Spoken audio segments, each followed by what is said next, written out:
is prohibited. 500 black. It's 37, isn't it?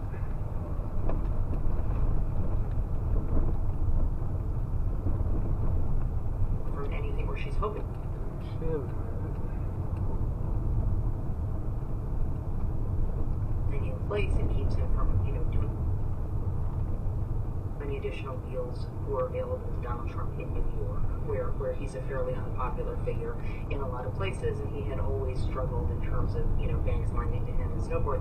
But I do think this makes it harder for him to move, outside of New York. It really, really does put him in place.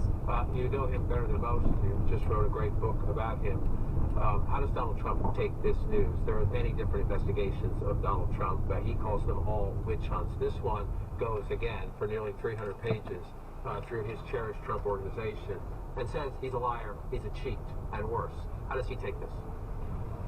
Not happily, John. I mean, Donald Trump has spent, decades trying to build up this image as a successful businessman, and has tried to prevent any effort to suggest otherwise. Tim O'Brien of Bloomberg, wrote a book in which he talked about this, and Donald Trump sued him and lost over his claims. He has tried to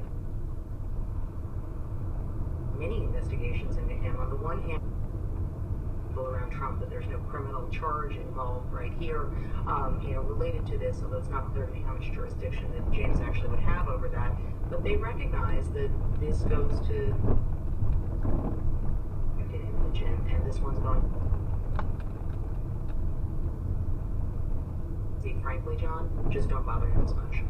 It's an excellent point, Maggie Haberman. Appreciate the valuable insights. Let's bring the conversation in the room here in Washington and talk about this with our reporters and our legal analysts. Mitchell, the Atlanta.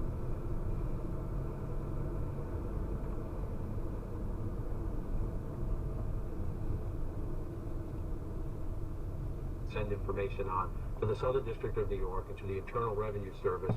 She is alleging, not in this suit because it's a civil suit, but the evidence of crimes. Right, and so the evidence that she's amassed for this suit, which was very hard fought to get it after a lot of litigation, would provide the basis for those criminal actions. Tax fraud, obviously, there's tax fraud going on here, given the massive inflation of these values. And same thing for the Southern District. So she's giving them a very valuable head start on all this evidence.